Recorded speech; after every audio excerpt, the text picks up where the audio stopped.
You're all right. You're welcome. Hey, you want to do a podcast? And then I'm just breaking shit. Darn it, Whitney. What are you doing? Last time I invite you here. I know. I'm sorry. Well, I'm glad you made it, though. My goodness. How was it coming down the mountain? It was really shitty. Was it? Yeah, it was really shitty. I couldn't see. It was there was way too much snow. Do they plow it at all up there? Yeah, it looked like they made a plow like early this morning, and that was about it. And That's about the same that happened to us. I remember waking up at like 4:30 in the morning with the snow plow going by. I was like, that's... yeah. And then there was like another 6 inches of snow on top of it already. Yeah, I had a really hard time like even finding the road. So I had a guy coming on. I was like, "Are you gonna move over?" And I think I was the one that was in the middle lane. Like, oh shit, I'm so sorry. Whoops. Yeah, right. Oh my goodness. Well, I mean, just the mark of a true Montanan that you came out on a day like today. I know. I used to have a little CRX, like a Honda CRX, so it had front wheel drive, and it was a hatchback. And that was like the best car in the whole entire world because it got around so well in the snow. I never got stuck in that thing. Nice. Like I could be driving around this no problem, going up hills, going up mountain roads. Right, it was just like, it was such a little badass. But now I got the Ford and it's great, but trucks don't do that well in the snow, turns out. Interesting. Yeah. I always feel safer in my truck, of course. Well, it's the only thing. Well, you're higher, and then you got the four-wheel drive, so that's right. nice. Yeah. But if you're in two-wheel drive, then it's just horrible. Stay home. Yeah, stay home. Just stay home. Yeah, exactly. Just relax. Yeah. Call in sick. Well, just say it's snow day. But well, we're rolling. Whitney, thanks for being here. Yeah. Again, I appreciate you coming out. I'm excited finally to get you here and talk about the beautiful art that you make. And yeah, I don't know, just tell me how it all started. It's quite the story. It kind of is. So I was never that artistic growing up. I didn't like draw or color, or I just didn't really care about that. I was much more into the sports. And then so in high school, you had the option to do art class, but I didn't because all my friends were in choir, and so I was like, I'll just go over there. Then I played volleyball and softball, and then I went to the University of Montana for my first year after I graduated. Thought I was going to be a nurse, and I got a scholarship for it and everything, and turns out I am a horrible student, and and I never went to school, so it was bad. I'd rather just work because I wasn't playing sports at that time, you know, because I wasn't good enough to be an athlete at the University of Montana. But then I ended up getting married that year and moved out to North Dakota because he was working in the oil fields over there. And then I joined, I was on a little volleyball team there at the university over there and played softball. And then I hated it and moved home.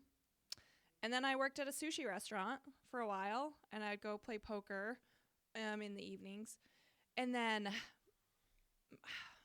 I don't even know if I should tell this part. So while I was playing poker, Gary Lynn Roberts, who was, he's a fine artist, and he was there, and I had like placed $40, and I had lost it. And I was like, okay, this is really shitty. And he just like looks at me and he's like, here you go, and throws me $40. And I was like, I'm gonna lose it, right? He's like, yeah, that's fine. So I played the $40 and I lost and I left. And then I went back, I don't know, a couple weeks later, and he was there again and he did the same thing. And he came up and introduced himself and he's like, hey, I'm Gary Lynn, I'm an artist, and I'm tell me about you. I'm like, well, I just work at a sushi restaurant and I'm starting a cleaning business, so looking to get out of waiting tables. He's like, oh, perfect. I need somebody to come clean my studio. My wife will interview you, make sure you're a good fit, all that kind of stuff. And so I went to their studio and met him. And so I started cleaning his studio, and just watching him paint was so cool. Like, so he does cowboys in the mountains or street scenes. He does street scenes as well. And after one time, I was like, hey, Gary, would it be okay if I paint after, I clean today? And he's like, oh, yeah, and set me down canvas and put me out some paints, and it was god awful, but I enjoyed it. And so I was like, can I paint every single time I'm done cleaning? And he's like, yeah, of course. And so I kept painting and painting and painting, and after a little bit, he's just like, you need to stop cleaning other people's houses, and you need to like come work with me full time, because he's like, I'm going to teach you how to paint. This is what you're going to do for the rest of your life. And I was like, okay. And so he was super, super generous. And so I did, I still cleaned his studio, and I did a little bit of the back end work, like ordering stuff and whatnot. But yeah, so I painted with him for 2 years, and then I had a baby, and we had finished our house, and so I had a studio in my house, and then I started painting at home, and then it kind of just took off a little bit. It's funny how it all snowballs, right? Yeah. Just one little moment, and then I know, it's just like a very there had to be a series of things that had to have happened in order for me to even like figure out that I could paint or wanted to, because I was never ever on my horizon ever. right. Like, my doodles are the most horrible little things in the whole entire world, so it didn't make a whole lot of sense. But yeah, I remember driving home after painting one day, like before I was painting more full time with him, and just seeing the world completely different. Mm-hmm. So like the colors were completely, like, the greens weren't just greens. There was holes like in the trees, so you get see the negative space rather than the outside shape of the tree. You start seeing all of the tiny little shapes inside, and the sky poking through. And so it's just like, it literally felt like I was on the best drugs in the entire world, and just seeing the world completely different. And so that's been like the most amazing thing about finding it, is it's just appreciating the little beauty. I mean, it's all huge, giant beauty, but then stopping and really focusing on one tiny little thing and how beautiful and intricate it really is really cool. Yeah, kind of seeing the world through brush strokes, right? Like, Yeah. a whole totally different perspective of interpreting reality. Like, Yeah. you're like, oh, okay, that's that color. I can take that. That's how I do that brush stroke sort of deal, huh? Yeah, exactly. And then it's just like, okay, how would I make that? And how would I make that? Which colors would I mix to do that? So I would love to do more plein air painting where you go out and paint on site, but I don't. I'm mostly a studio painter. It's like, I have a hard time wanting to get out. You could do it on a day like today. That'd be a really easy one. Oh yeah, just a bunch of Mostly white canvas. A couple cars crashed on the side. No. You could make it classic, right? Do like a horse and buggy. That's kind of. There you go. Yeah, exactly. There you go. Actually, that'd be kind of a good one, because it makes me think of my great grandfather used to plow the road by horse up in the Sealy Valley, or the Swan Valley, rather, from like Sealy all the way to the junction there. And in the 30s. Really? Yeah. Huh. That's freaking cool. That's really neat. Oh, yeah, I'm looking around at all the stuff and like seeing everything you paint. I'm like, oh, Whitney should paint that. Oh, that'd be cool if Whitney did that. Right? I know. There's so many things I'll get people being like, oh, you should do this, or you should do this, or send me photographs. And I'm like, oh, that is pretty, but I'm not a landscape painter. I don't really like my landscapes. Just another branch to work on, maybe. I know. You didn't think you'd be a painter at all. It's true. I know. I started off with landscapes. So the way that you start learning how to paint is you have to find somebody you like other people's work that you like, and then all you do is you copy it. Right. And so you can figure out like how to mix that color and how to do certain things. And so Brooke Wetzel, she's a local artist around here, and she does really beautiful, dreamy landscapes. And so I love her stuff. So I started like copying her stuff. And then there's another guy, Brent Cotton, who's incredible. He's up in Stevensville. And so I started copying his stuff. And it was really funny. One day he came into the studio because there was a frame shop with it. So he came to talk to Zach, the owner of the frame shop. And I had one of Brent's paintings upstairs because I was copying it. And then he came upstairs, and I had mine on the easel. And he's like, hey, what's my painting doing up here? And I looked at him like, that's not yours, that's mine. And he's like, oh, wow. Wow. Shit. That's flattering. Yeah. Awesome. But so that was pretty fun. But yeah, so just learning how to paint other people's paintings. And so, and then you kind of develop a little bit after that. And so obviously I'm very inspired by Gary Lynn Roberts, he trained me. Yep. And then a guy he used to work with, his dad's used to be best friends with, named G. Harvey, very, very big Western artist. He does a lot of street scenes. And so I really love his stuff. And then a guy who trained him was named Edward Cortez, and he lived over in France. So when G. Harvey went overseas to study and paint, he studied with either in that institute or with Edward Cortez. I'm not exactly sure, but and I love his stuff. And so you have this little line of like Edward Cortez and G. Harvey, and then Gary Lynn Roberts and me, and I think you can see all of their work inside of mine. So that's kind of cool. Yeah, we draw inspiration from everywhere, right? I think it's cool to hear that, because it's like, I think about that a lot, of like how much my experience from working in restaurants and all of that has influenced how I do my work in real estate. Okay. And also it's the same thing. Like we copy, like when you're working in a restaurant, you copy the people that are at the top of their game, right? Yeah. And then same thing here when I'm working with some of the people, I don't know, like I came in completely fresh, not knowing anything, not kind of a similar state. Like I never thought I'd ever be in this, right, doing this for a career. And you just kind of go, okay, I like what you're doing. I'll absorb that and use that sort of tactic and language and that sort of thing. And you just draw on all of these different sources and then you start to make it your own finally.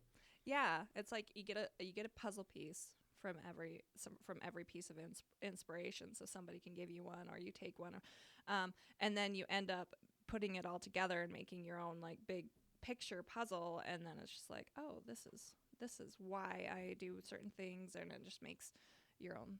I don't know if that's a good analogy or not. Hey, it makes sense to me. I always analyze that. I always treat working in this business much like being a bartender. Oh, okay. So I don't know if it makes sense to some people, but to me it makes sense just from my experience of working as a bartender. It's like I'm not making cocktails for anybody, but what I'm doing is I'm serving up a menu of houses, and then we go and we look at which one you like the most, and this is kind of the mix you like. And yeah. So what things do you do that you pull from the food industry back into your everyday life here? I think people mostly on the outside view this business as a sales business, and it's really not. Okay. We're not selling anything. It's the people that own the home are selling the home. Right. That's what they're doing. Our business is to, if we're working on the buying side, is to, produce a menu of homes to look at, or most times they actually produce it themselves these days, because you can look online really easily. Right. And then we look at kind of the details, so the ingredients of those homes, and we find, okay, this is what you're looking for, this is what you don't want, here are some things, here might be some issues, some pitfalls, this is like some produce that kind of went bad, or we got that sort of thing, right? And then get a really good deal on this one. Yeah, exactly. And then but we need to do it quick, or that sort of thing. Yeah. It's like going to a restaurant on Monday and getting fish. Rarely a good idea. Right. Because deliveries don't come in until Tuesday or Wednesday in a lot of cases, right? So, but then for me, it's more the aspect of service, right? I view this as more, it's marketing, definitely. Yeah. When on the listing side, we need to market it properly, but in terms of on both sides, it is most definitely a service-based industry. I'm here to serve you. I want to learn your needs and be able to predict them as well, and also show you around in a way that makes sense to you. And everybody's different, right? So you need to be able to have that awareness of like, it's when you serve a table at a restaurant, right? And you kind of get a feel of what that table is requiring. Like some people want to be left alone, and you can you need to be able to sense that and be like, okay, they got their stuff. We'll just let them be. Yeah. I'll walk by, but I'm not going to like interact with them unless I see maybe they have an empty drink. Right. Then I'll ask.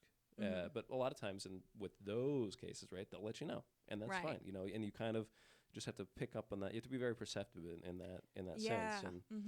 And so it's for me. I've definitely drawn a lot on the service side of things, and that's what I focus on for the most part. Instead of just like, hey, you want to buy this house? Right. This one, you know, it's like the whole tour thing of homes too kind of cracks me up sometimes because people are like, and this is the kitchen, and it's like, well, yeah, we know. Yeah, exactly. Yeah, that's probably a lot, being able to just let somebody go in and experience the house and then come to you with questions. Yeah, and there is, I mean, there's some people are very uncomfortable with silence, but we need to let that happen as well, right? Like people need time to think and see, and we don't need to fill the space with stimuli and words and all of this the whole time just to feel comfortable with it. Like, and that kind of was one of the more difficult things to get over at first. It was like, just shut up and let them do their thing, and then move on. You know? Exactly. I last year, so I go to the Out West Art Show every March, and that's over in Great Falls. So it's all geared around Charlie Russell's birthday, who was the pioneer of Western artwork. Oh yes. And so I go over there, and it's at the Heritage Inn, and so you turn a hotel room into your gallery room. Anyway, I had this couple come in, and they were looking at all my stuff, and I was talking to them for a little bit, and then I just kind of let them alone. And then they're really looking at one painting, and I was like, you know, I go over and tell them all about the painting and which street it is of Great Falls, and the time period and everything, and show them like all of the little research that I do and the historical fact write-up and everything, and tell them the inspiration, and they're like, just sitting there. I'm like, okay, I'll just leave. Then you just have to back off, you know, because they clearly wanted to be left alone. And then they kept talking, and then they started to talk to each other about like, can we afford this painting? You know, what has to happen? Because the husband wanted it, and the wife was still kind of on the fence or whatever. And I was like, why don't I give you guys the room? You know, because I know it can be awkward with me, because I'm like, yes, please just buy my stuff. Love me. Like, do you love it? You know, I spent a lot of time on it. Do you love it? And so like to not have that pressure of just like, you know, the person who made it right behind you, just like waiting, you know? Yep, so I'm like, let me just give you the room. No, you don't have to do that. I'm like, no, it's okay. I want you to go through and say why you love this painting, what you don't like about it. Is it realistic for you to have it and stuff? But I want you to be as honest as possible. And I'm going to leave so you can actually be honest with each other and not feel weird about it. And so I left for a little bit and then came back in. I'm like, are you guys, you know, am I okay to come back in? They're like, yeah. I'm like, all right, cool. So what did you decide? And I'm like, you can be honest with me too. Like, I know it's not perfect. And he was just like, no, you know, we really, really love it. And I think we're going to get it, but you have to promise that you're not going to like change all sorts of style on me, because I'm looking to invest, and I want this painting to continue to be you. You know, that you don't grow into something like super crazy. You're off doing abstracts and you don't even do this anymore, because then this is now not very valuable anymore. And so I'm like, oh, you know, I'll still grow every little bit and refine some things. But yeah, like this is what I'm really passionate about, and this is what I'm going to continue to do. He's like, okay, and then pulled the trigger. So it's like, nice. it was pretty good. Not like realizing that you just have to shut up and let people decide. And it's not the end of the world if they don't buy it, you know, because I'm confident enough about the stuff that I do, that if it doesn't sell today, it'll sell tomorrow or the next day. And if it doesn't sell, I'll keep it. Like, I love it. So lots of times I'll even like back up my offers. Like if somebody's kind of on the fence, and I was like, how about this? If you take it home and you just hate it, I'll buy it back from you. Simple as that. If there's any an issue with it, 2 years come down the road, you're like, what do I do with this painting? I'll buy it back. And so they're just like, oh, really? I'm like, yeah, hell yeah. I want to hang in my house. Like, so yeah. I'm like, and I believe that it's just going to continue to get higher in value, and I'll be able to sell it later down the road anyway. And then I'm very particular, and I have to let go, because like I'm a control freak. And so I just got in a couple galleries, and letting somebody else sell my work is so hard for me. Like, it's sure. really hard.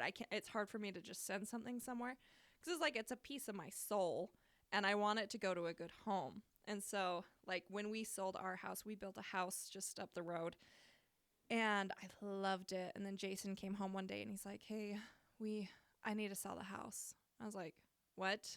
You can't sell my house? And he's just like, we're getting eaten in this mortgage because we took out a loan to build it and stuff. And he's just like, the taxes are crazy and we don't need this much space. I was like, but you can't sell my house. And so during the whole process of selling our house, it was like, I had to meet the people that ended up buying the house. I'm like, I have to make sure that they're going to love this house and take care of it because we put so much sweat and tears into it. And he did most of the labor himself. And Right. so it was just like, it has to be loved. So it's very important. Absolutely. People love it. Well, good. Yeah. Yeah, that's another level of confidence that you can be like, don't worry, I'll buy it back from you if you really don't like it. Yeah, I mean, I hope that I hope that they love it, but I mean, that's a pretty good closer, I think, to be honest. Like, yeah. they're like, really? Okay, well. There was this guy I met over in Great Falls one year too, and he's a really quiet type. He processes everything. So he came by my room and was looking around, and I did some World War II stuff. And so there's like a tank coming into a blown up town in Berlin. And then there was a blown up cathedral, for the Coventry Cathedral. And so I did a couple of World War II, like kind of dark, depressing paintings. And then I had a flag that I had painted with a hole through it and like a firefight kind of coming through it and stuff. And then some of the other pretty stuff, like a nice, beautiful cathedral or a nice, pretty street scene. But anyway, like he was looking at all the stuff and he's like, you painted this? I'm like, yeah. He's like, you painted this? I'm like, yeah. He's like, you're too happy in person to paint this. I don't know what's going on. And then I was doing a quick finish where you've got like an hour to finish a painting in front of everybody and then you auction it off. And so I had painted a little painting and I saw him in the crowd. And so when I was like auctioning it, I looked at him and I was like, like, are you going to bid on this? And his wife kind of looks at him like, what? And he didn't end up bidding on it. And then he came over to my booth afterwards and I was like, well, I feel like I owe you an explanation of why I didn't bid on your painting. I was like, psh, I don't care that you didn't bid on my painting. If you didn't love it, please don't buy it. I'm like, I don't need you to love my stuff. He's like, well, your stuff's a little dark, but the more I'm getting to know you, like, I really like you. It's just weird that you've got all this dark stuff. And he's like, it's just not matching up for me really well. And I was like, it's okay. I'm going to paint some brighter stuff someday. Let me get your email, send them to you every once in a while to see if you want anything. But if you don't love it, please don't buy my stuff. I don't need you to buy my stuff. And he was just like, really? I'm like, yeah, I don't want to go in and hang in some dingy closet somewhere or end up in a thrift store somewhere. Right, so yeah. I'm like, please don't. But yeah, I think it's super important to have that confidence and to be able to build up to be able to have that confidence. And oh, totally. Yeah. It takes a little bit of time. But I mean, that leads my next question, actually, because I was going to ask you, does like it ever affect you emotionally when you're painting something? Like, maybe, I guess not from what it sounds like, painting all these dark scenes and. Yeah, I really like the dark stuff, like a lot. So when I paint brighter, happier paintings, I don't like them very much. I mean, I love them because I like all my stuff, but my favorite ones are like this night street scenes or that are very low lit. There's not a whole lot. They're muddy. They don't have crisp, clean colors in them. And they're just dark and moody. I love that. It feeds my dark side, I guess. Kind of gets it out of you a little bit. Yeah. And I mean, I love sad songs too. Like I'm all about sad songs and sad movies. So it feeds that side of me. And so when I mean, they don't sell as well for sure. Because it takes a certain type of person to want to hang up a blown up cathedral on their wall, right? Sure. Yeah, you definitely have to find the right spot for it. Sure. Exactly. But I love it. So I did a Butte tragedy painting a couple years ago that I still have. So in 1895, there was a warehouse explosion. And so Butte was the hopping town, right? Big mining town. And there was a railroad, and then their warehouse district was right next to the railroad. Right. So they would truck in their dynamite and put it in their warehouses. Well, they were legally they couldn't do that, but they did it anyway because it's easier for transport and all that kind of stuff. So and then there was a bar across the street.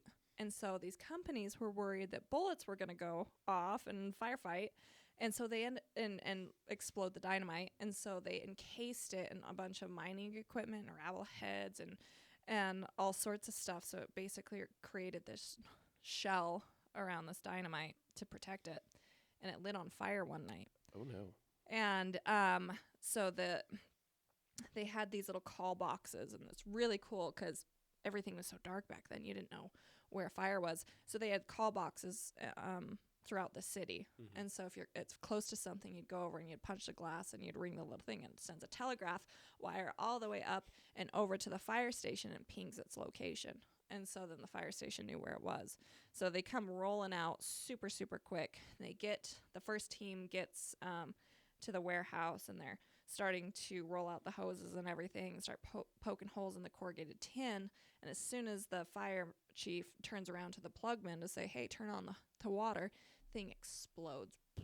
Huge, massive explosion. Killed like the whole entire first team.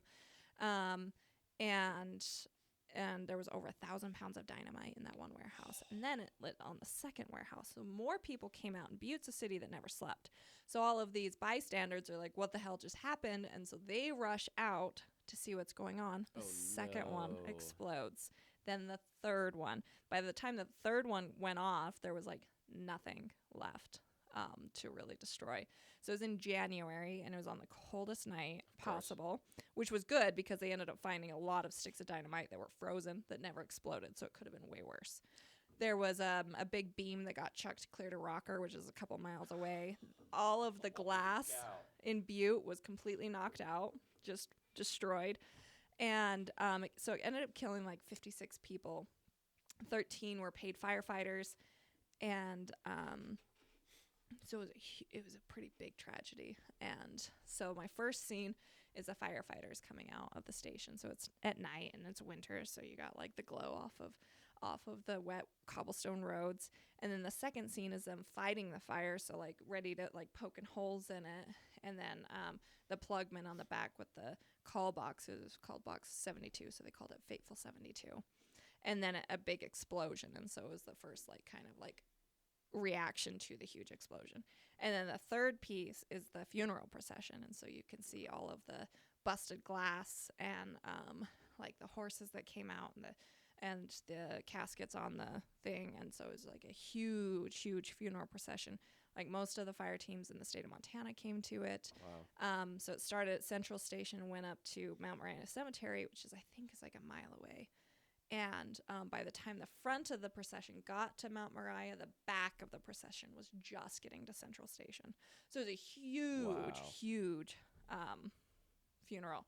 And then most of the firemen, like back in the day, it was like a paid commission or whatever, kind of almost like a military commission where you'd live at the station and then you could take time off to go visit your family and stuff like that. Right. So it ended up being nobody was really married. Nobody really had kids. They were a bunch of like these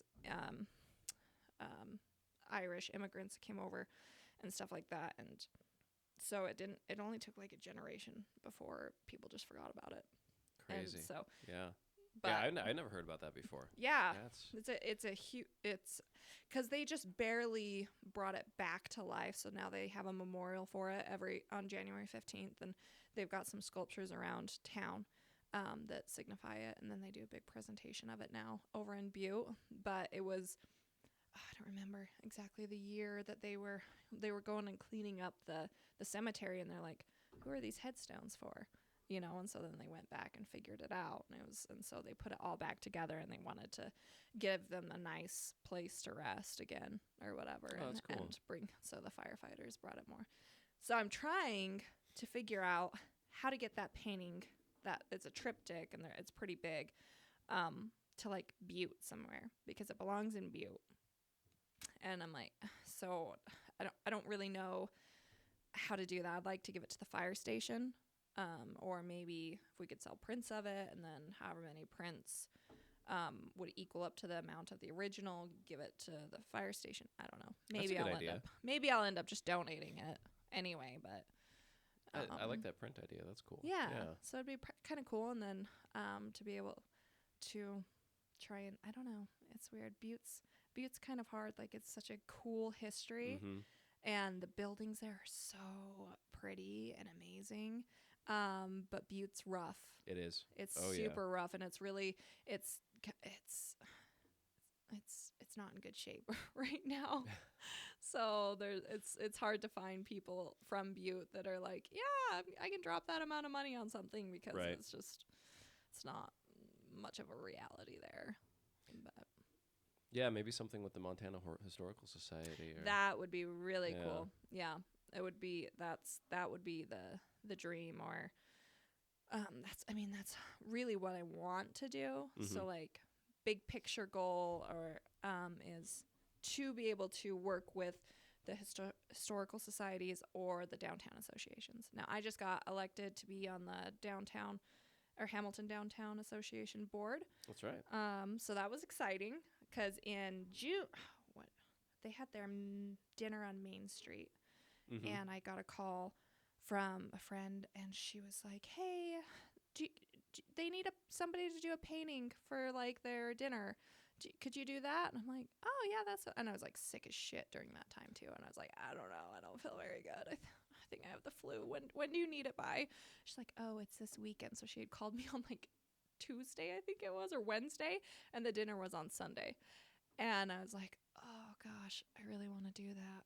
Okay, I'll see if let me tell you tomorrow, because I feel like shit right now."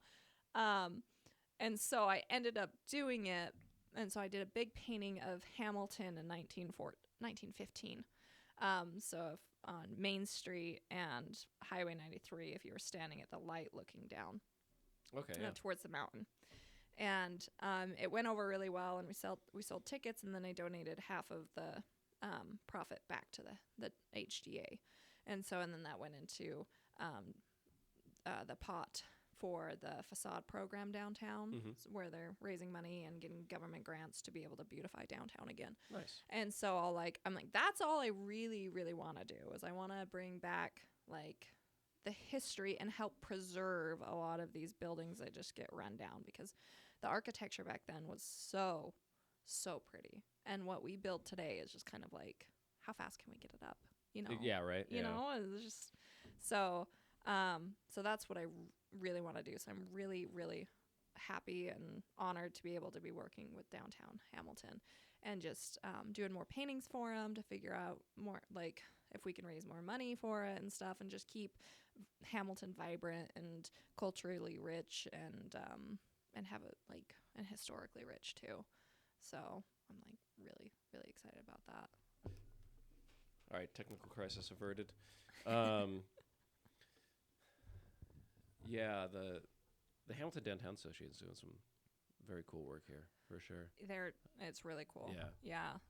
It's nice to see that there's such a group of people that care so much about what's, about, like you said, preserving, and also I wouldn't say upgrading. They're not modernizing it, but, taking it to, like, restoring it more, I guess, is what you could classify it as. And keeping it unique, because those buildings are beautiful, and the stuff we build now, some of it's cool, but also a lot of it is, let's get it up as quick as we can, because I really wish we would have more brick buildings around. Like, me too. And, like, the sconces on it, or the ornate losing my train of thought. Yeah, what are those called? The level of detail and attention that people put into those sorts of things. Yeah, and it's just, like, all the marbling and the carvings and stuff. And so, like, on the corners of your building, you've got those beautiful little. Damn it! That's gonna piss me off that I don't know that term. It'll come back to you. Just don't think about it. But yeah, and so it's just like they're so pretty, and just the craftsmanship that went into it. And I think we've lost a lot of craftsmanship. I agree. But I think it's maybe coming back I don't know.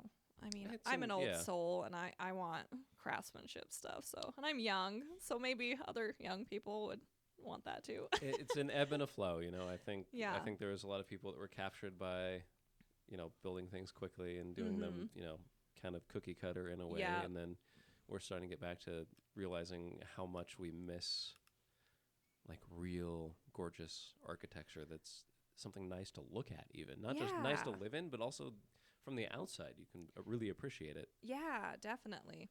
And that, and so like walking downtown, it's actually really pretty, and it feels safe, and it's lit up, and the flower baskets are there in the spring and the summer, and then the winter they've got those really pretty snowflake lights on all of the lights, and so it's just.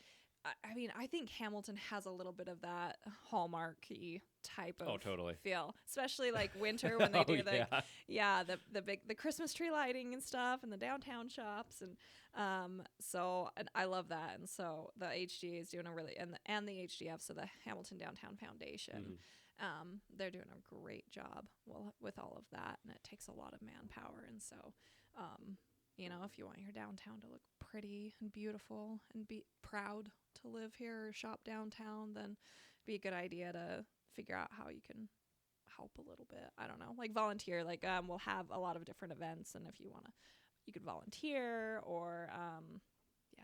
So it's good. It's good stuff. Yeah, it's nice that there's people that are, kind of bridging that gap of we live in a gorgeous place Yes, full of we do. natural beauty, Oh yeah. and there's also, we it's a great endeavor to try to complement that with the Yeah. constructed beauty that we make here, right? So Yeah. to have something that kind of, it's hard to say match, because whenever anybody thinks of, oh, Montana and living in the mountains, we want log cabins and that kind of stuff. everywhere. Right. But like we also the stuff downtown, those brick buildings are just gorgeous, a lot of them. Yeah. And to bring them back to their full former glory would be Oh yeah. an amazing It'd be amazing thing to see. Yeah, exactly. It'd be really really cool. So I'm excited to work with that, and then then I'd love to work with other downtown associations and be able to paint paintings of their town and then auction it off or raffle it off or whatever, and then 50% of that or goes back, and then I also donate my prints, so like basically give them the right to sell my stuff, and then they can take the profit off of that. So Right. it goes through me. So I take however much it costs me to do it, and then so I don't make any profit off of it. Then I donate that all back to them, and so that just gives them an extra boost in revenue and stuff like that. So Okay. it's just like it's what I want to do.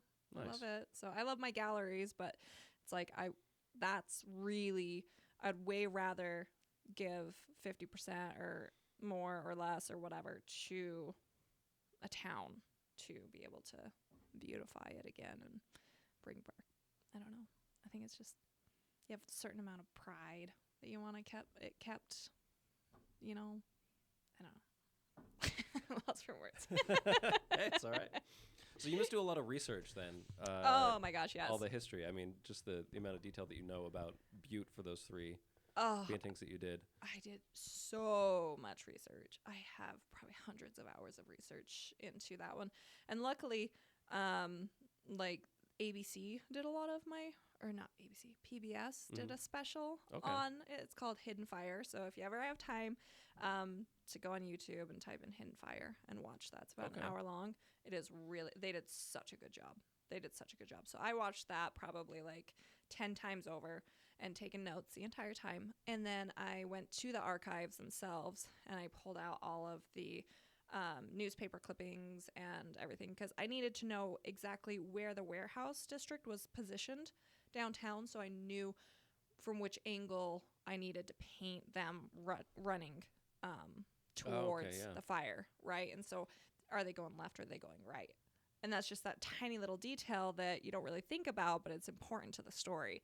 Or where's Mount Moriah Cemetery? Are they going right or left from Central Station? And so because Central Station's in the first painting and the second painting, and then you got the warehouse district in the middle. And then it's like, okay, well, which horse was where on the team? And so the black horse, Big Jim, he ended up surviving the explosion. So he was on the first team. And the driver of that wagon also survived the first explosion because the driver was blanketing the horses. And then Dandy was the brown horse, and when the explosion happened, he had fallen on top of the driver and Jim, and so he kind of like protected him from all the shrapnel that was going off. Oh, jeez. And so then they were able to survive. And then so when Jim got back on duty after he had healed up, and then when they decided to retire him, they just let him go in Butte. Like, he was just this random... He was just like this hero horse, right? That everybody fed apples to, and Well, you just wander around and town? he just would wander around town. God, That's it. awesome. Yep. He was just like Butte's horse, and the whole city was just his domain. And so nobody ever, like, they'd give him places to stay if he needed it, or they'd feed him and they'd water him and all sorts of stuff. And so yeah, That's really cool. It was really cool. And so knowing like where he was, and when he'd be positioned, and all those little details, and like the chief's wagon had a little red light, the ladder wagon had a green light, because when it's dark out there, you kind of need to know where people are as far as like how to coordinate, how to set up your wagon to be able to fight the fire. And so you have all those little tiny details in it, and the type of bunting that was on the caskets, and then the type of call box, because there's two different types of call boxes. You had one that had a pitched roof, and then you had one that had a flat roof. And it's like, well, which one was it? Yeah. And so there was so many hours just going into all those little details. And so now I've got a better method of doing research now for like my street scenes, because to put up signage, I need to know what businesses were there, because I know the buildings. And then obviously some of those buildings aren't there anymore. So you have to pour through tons of photographs. You have to go through everything you can possibly imagine, Facebook groups, just maybe somebody had a random picture of their family in front of a building that it gets posted. And so going through all of that, and to find a building, if I know what its face looks like, obviously you can angle it however I want from there.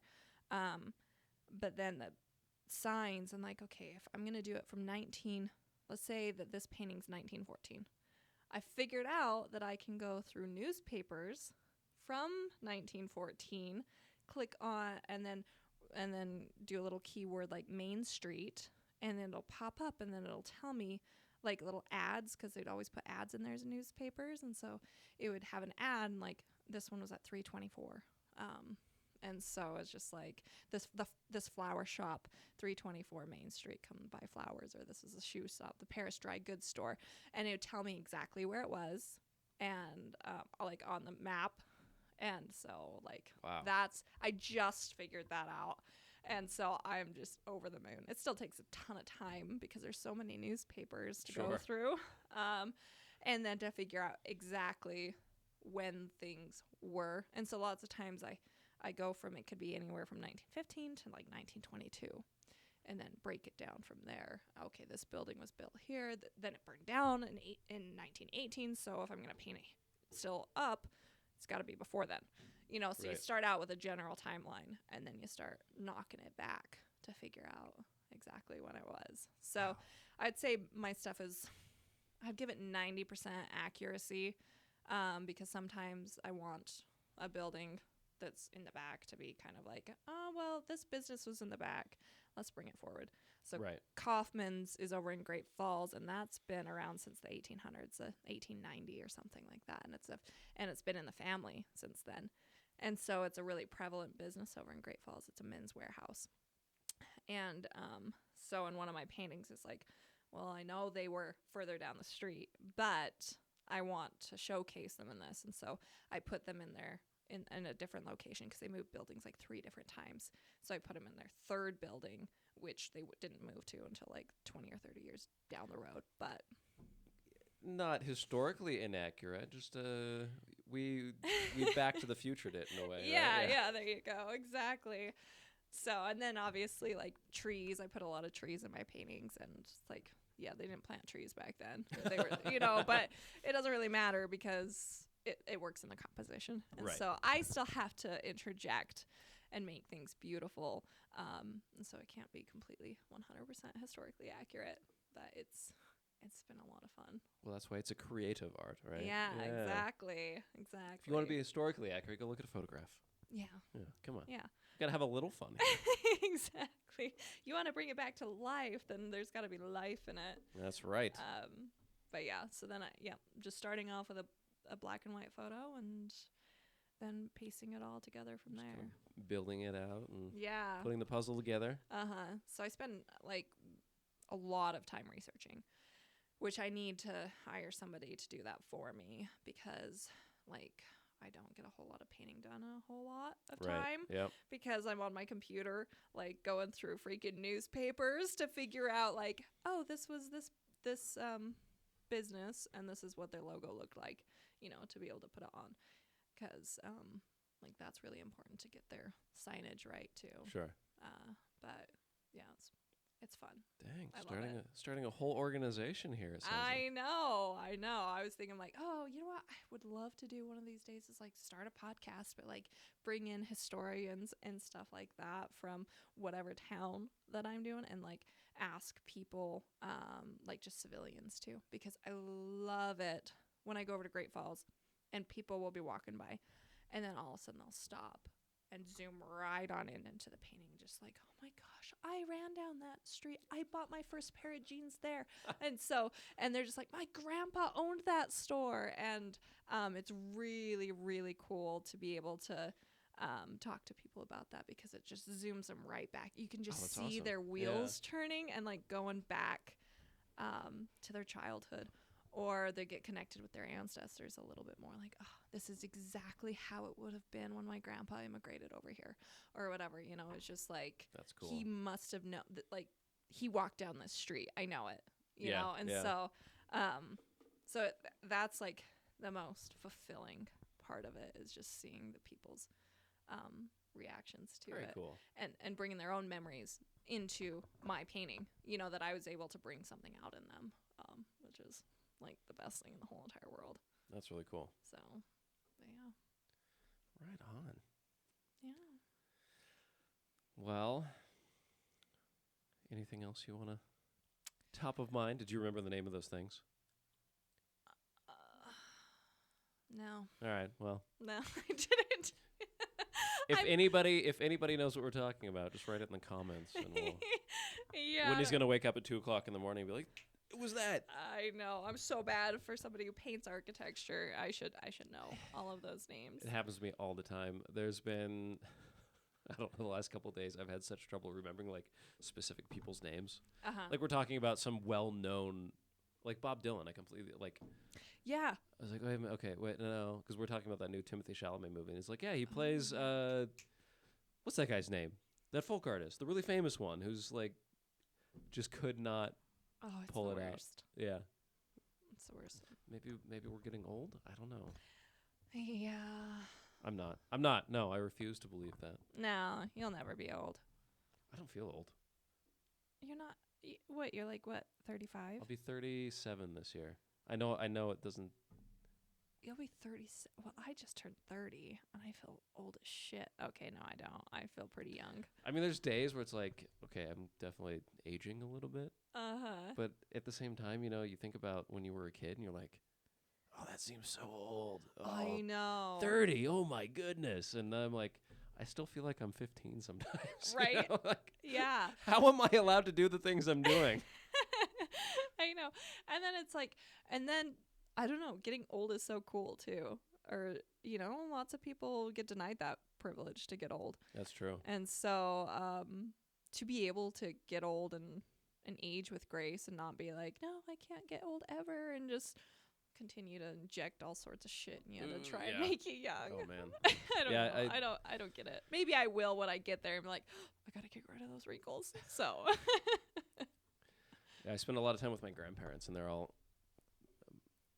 pretty much 80-ish, and it blows my mind to think that I could live my entire life that I've lived already, and I still would not be as old as any of them.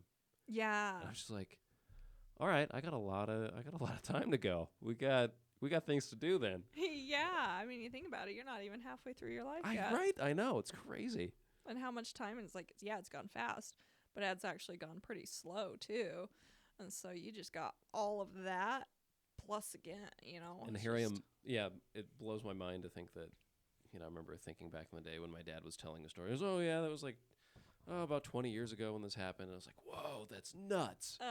And now I'm being like, oh yeah, this is my friend so-and-so. We met when we were kids. Like, we in school like 25 years ago. Like, just the other day. Oh, geez. Yeah, and it feels like it was it's yesterday. Just the other day. Like Van and Neff, them. Yeah. Like, I've known them since we were in, first grade kindergarten. And it's like, yeah, that was 30 years ago now. Holy shit. Yeah. I know.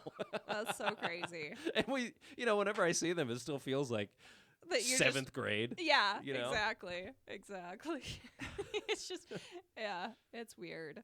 It's super weird. And then you can have those friendships too that you don't talk to each other for like 20 years, and then next thing you know, you see them and it's like, oh, you fall right back into it. Yeah, it's like you never missed a day. Automatic. Yeah, it's nuts.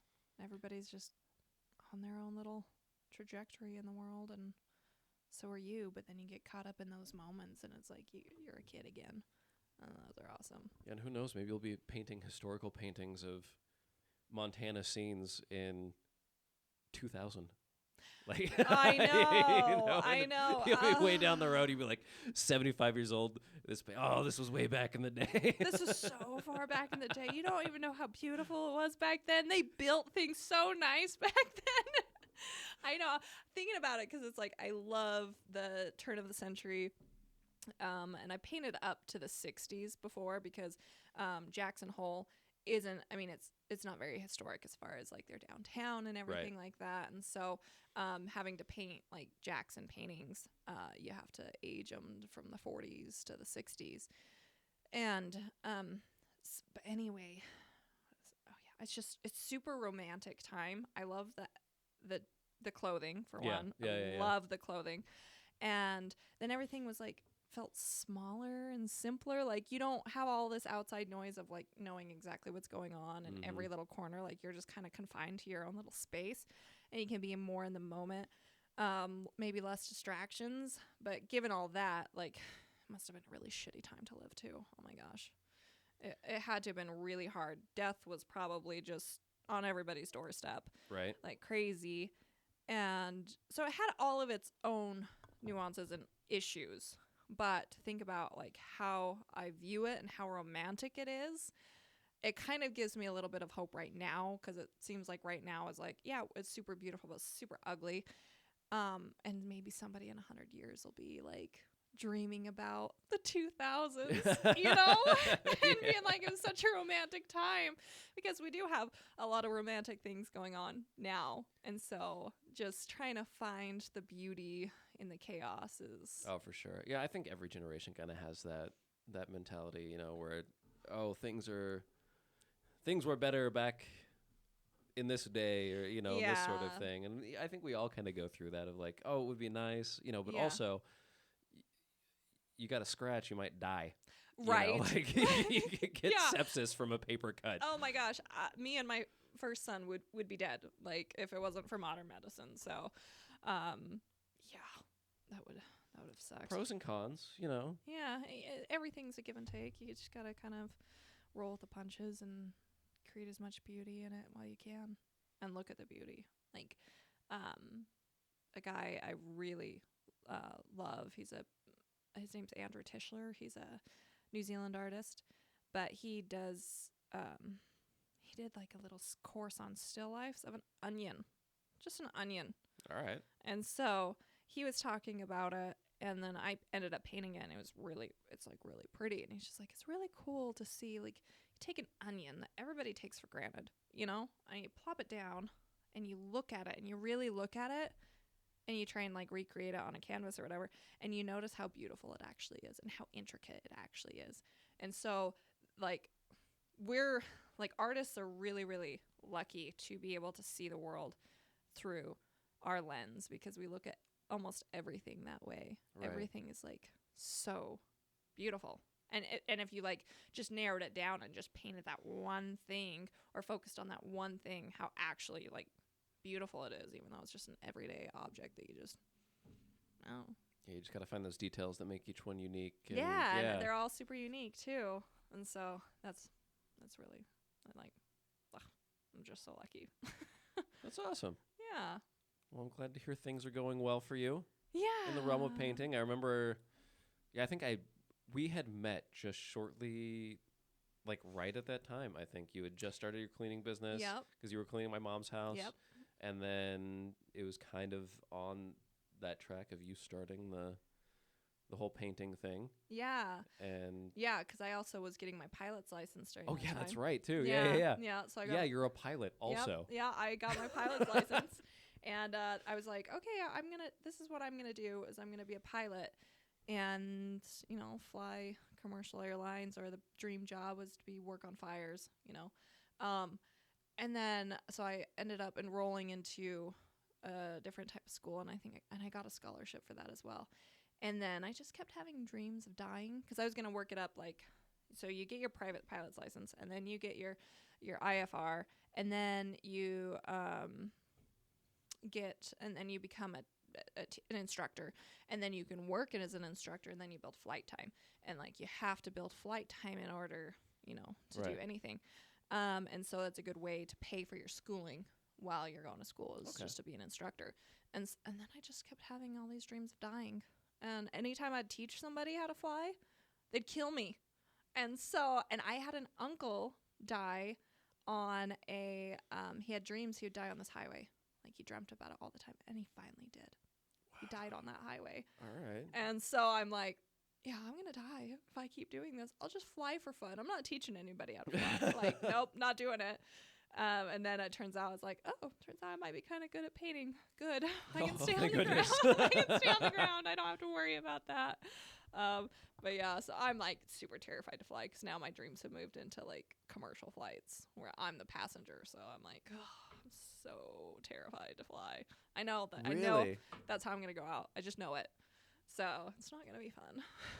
Yikes. All right. Do you fly at all anymore? No, I haven't flown since I was pregnant. Okay. I took your mom up. That was the last time I went up, when I was pregnant with my first. And then, since then, I just went to Tucson recently. I had an art show down there, and I flew, and I was so terrified. But my mom went with me. I'm like, well, I've never died with you, Mom, so we'll be fine. She's like, I didn't know that when I got on the airplane, that you've been dying. I wouldn't have come with you. Did you tell her that after takeoff? Yeah, I did. And she was just like, oh my gosh. She freaked out a little bit too. But it was good. So yeah, I'm like so terrified. And then all the news is like all these airplanes are going down. And I'm just like, holy shit, I'm really not ever gonna fly again. Just gonna walk everywhere. Just gonna walk, and but you gotta live. That is a very unexpected arc of getting your license. I'm going to be a commercial pilot too. No, I might die. So I'm going to. Yep. Nope, I'm going to die. Let's go somewhere else. Well, it seems like it's working out, at least with the painting business. Yeah. It's going pretty good. Still got a lot of work to do. And my husband and I just role swapped. So he's now stay-at-home dad, and I'm in the studio full-time, which is super exciting, because we were just on the page of like, I want to work, but he was working, and then he got really sick and like thought he was going to die. And so he had a whole mind shift of like, I just want to be home with my family. I don't want to be a millionaire. It died again. It died again. Well, it's trash. Maybe that's a good point to wrap it up. Yes, I would say so. We're being told by the universe we got to go. Well, Whitney, I appreciate you being here. Thanks for coming down on a snow day like today. Oh my gosh, yeah. Braving the elements. Yeah, right? At least I didn't fly down here. Might have slid a little bit, but no flying. Yep. All right. Well, yeah. Congratulations on the success you've had, and looking forward to see what else is happening. Yeah. We'll, I'd love to do this again after you get some time in with the Hamilton Downtown Yes. Association, and we can talk Yeah. about that for sure. Definitely. Love All to right. do that. Cool. Cool. All right. Awesome. Well, thank Thank you. you. Bye, everybody.